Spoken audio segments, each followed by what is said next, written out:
REVOT8. The fifth law of anxiety. You must acquiesce to they that are expressing the most anxiety. Now this is a biggie, man, because while the fourth law is you must accept without question the dishonesty that is caused by the first three laws, the fifth law is you must acquiesce to they that are expressing the most anxiety. Now it is a thing that is the fact that if you don't have enough quality information about something important, one will invariably start speculating about that said thing, and that will be a case of promoting anxiety as wisdom. And because you're selling it to someone, because you want someone to listen, you are promoting anxiety as virtuous, okay, while there is not the quality data to talk about, right? I mean, specifically we can say that since anxiety for all of the history of our civilization has been intangible, this is just a totally supercharged version of the fourth law, because not only can't talk about it, it actually, for all intents and purposes, it doesn't exist.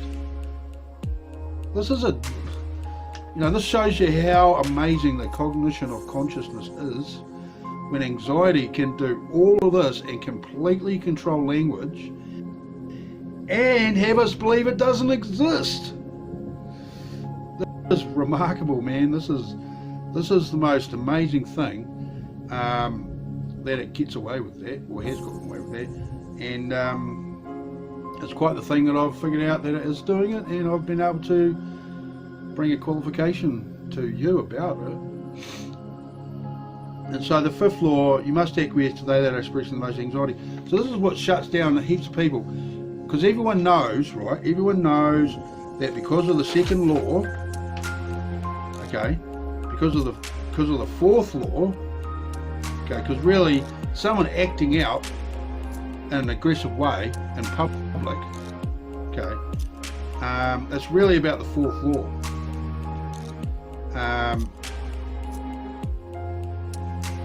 Because this is in the realms of accepting without question the dishonesty, right? So you must acquiesce to they that are expressing the most anxiety, and so you get these things that are acting out, and so this is a very big element of the news media, right? And economists and political scientists.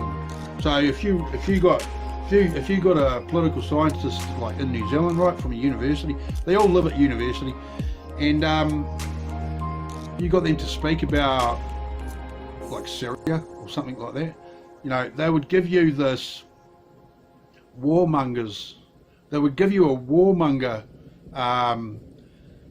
opinion, okay, they would. This invariably means that anxiety is virtuous, because in that instance literally the enemy doesn't exist, so confident in they of themselves that they are the righteous,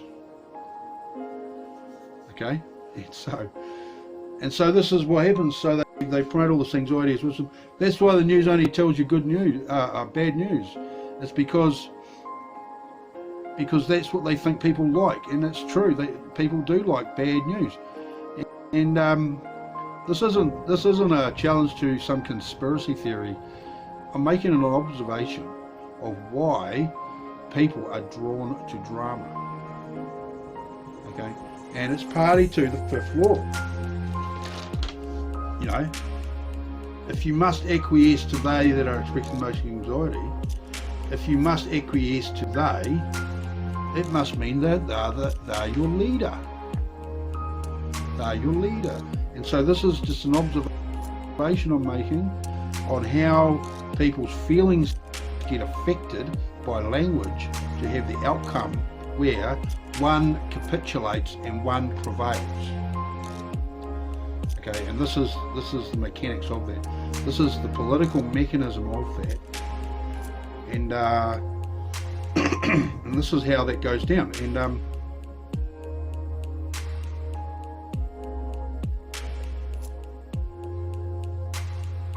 you know, and it's the same. It's just it's an observation. But if you had an old car,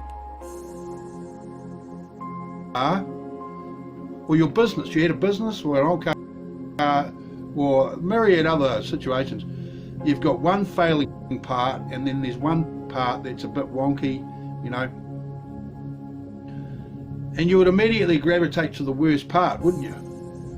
You would immediately fix the most serious thing, wouldn't you?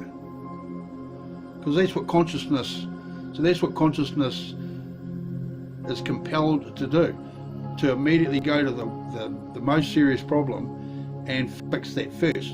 And I know, honestly, consciousness would think of an answer for both at the same time. In all honesty, consciousness would not, it would put in place housework, it would get the housework in there to actually stop things failing, okay? And that's the big other side of the pendulum swing from this civilization, where they believe that anxiety is wisdom. This is why they're running around playing, you know, having to catch up with all these problems, right? And so this is all a consequence of these 8 laws. That is the conventional wisdom. You must acquiesce to their expression of anxiety. So that's a natural response of consciousness. But in the political sphere, this creates the thing where anxiety is seen as the leader. This is why anxiety keeps getting centre stage all the time. This is how politicians sell their message to the public to get their votes. They need the blessing of the people's anxieties, is what they're doing. You know, it's ludicrous.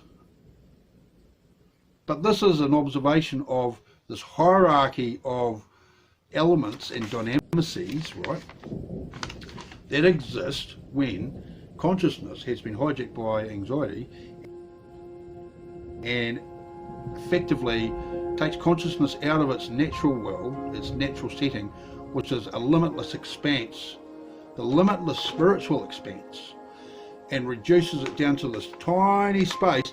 And in keeping with the political correctness of anxiety, it wants that place you exist to be as small as possible. And so here we have this civilization. And so this is because of the 5th law.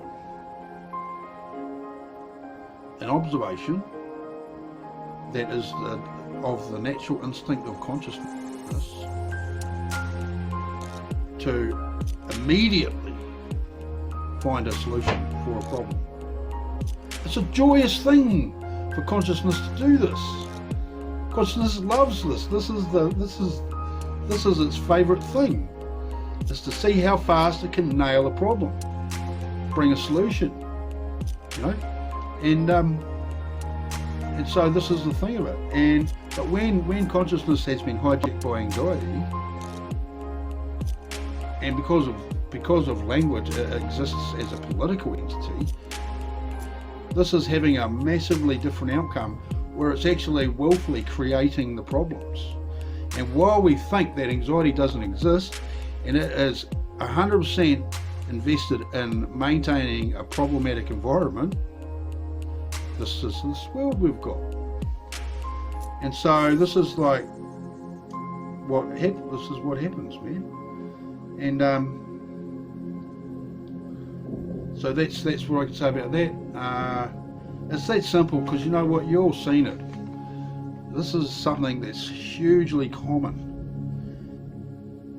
and when you are objective, you can see that we all have these issues that come up that we need to attend to. Do I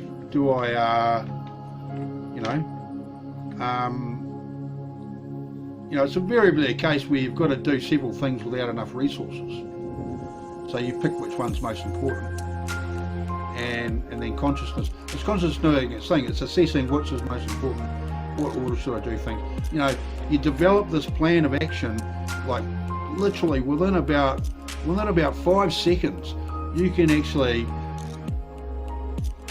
analyze this multifaceted equation in your mind, and you can have a really detailed network of things in the environment, and you can come up with a plan and within seconds that this is like that, and that goes there and over here, and I'll do that there, and I'll get that done then, and then this can happen, and then an owner of a business who is invariably a nurturer, they can instinctively make directions, man. They can make a decision about a complex equation, and boom, they're in it, right? And a lot of the time, nurturers have their businesses where they're only maintaining it. It's ticking over, and they're only taking care of housework issues, which is it's the same thing, but it's problems that are vastly smaller. Like if you had a big piece of plant that self-destructed, and you had to materialize another one, and then you've got all the downtime that is down out, and things happen, man. And but when anxiety is seen as virtuous, that makes everything then the political thing. Okay, and there's another evidence of the fifth law, and it's a matter of political optics. But you know how the middle management love paperwork.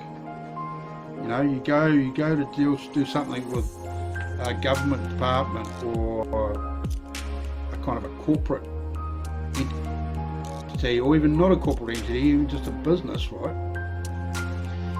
You've got to apply through their middle management, right? And they've just got forms and forms and forms and forms, right? All sorts of forms. If you apply to a job through a temp agency in New Zealand, one of these ones, man, I went through, it was like I was being interrogated by the CIA. They wanted such a detailed level of data about my personal self. I thought I was being interviewed by the police. The reason that they love the pieces of paper and they love to have all that information written down is because actually they have an aversion to communicating, right? The aversion to communicate, and that's why they want everything written down. And it's not because they are really wise and educated and all that. It's because they have an aversion to communicate, and when it's all down on a bit of paper, it in one instance tells you that they have an aversion to communicate, which is going back to the fifth law, going back to the fourth law, tells you that they have a high level of anxiety. The fifth law of anxiety is you must acquiesce to they that are expressing the most anxiety. So when you're petitioning them, you're actually acting out of consciousness, and so of course they're expressing the most anxiety in this mini relationship between yourself and themselves. Okay, so the political optics of that is that they believe they're expressing the most anxiety, and thus is our civilization being developed in the way it has. Okay, the money is just a speedometer, okay, of what the spirituality situation is, and that is only consciousness versus anxiety, right?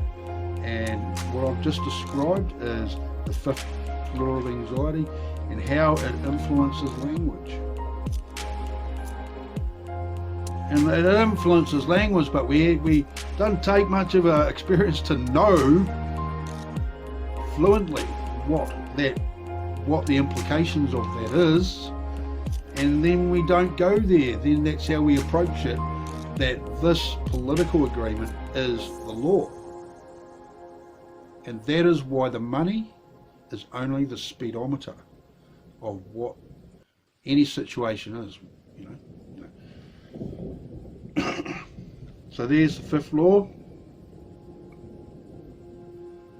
And And that's like, I'll just have to say, that goes into the 6th law, which is you must always express loyalty to the laws of anxiety.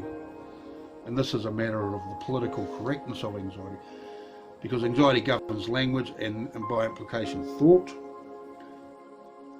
because we only instinctively conceptualize the process of consciousness according to the means to express consciousness.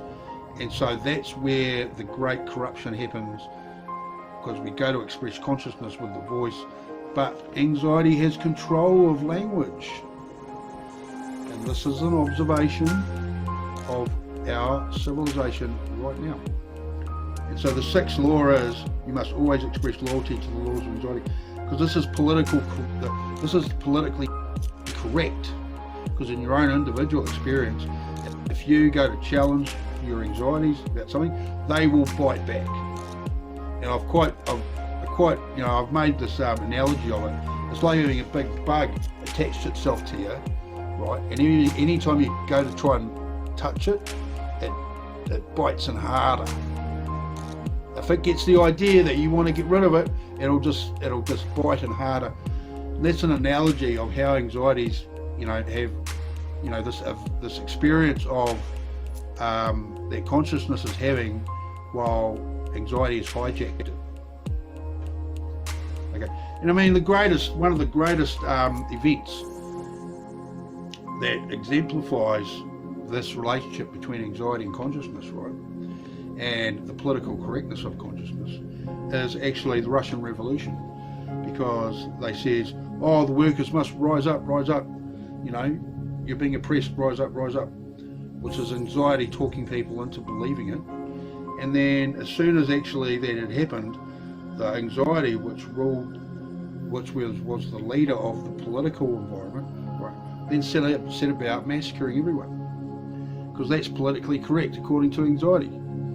Everyone needs to just be ended. And that's evidenced by how the gender equality argument is actually has the secret purpose of making the country culture neutral. Okay, the Russian Revolution thing, they just took it a step further and just killed everyone. And so this is a replication. This is the replication of the funky, and you've got the 2 instances there. Anyway, that's the 5th law of anxiety. And just like to say shout out to Karen, because this is a very good idea that I should do this singular analysis of each law, and that's really the greatest for that, because every writer needs their ass kicked to do the job, because this is the thing, it's their heart. And so thanks Karen, and roll on next video.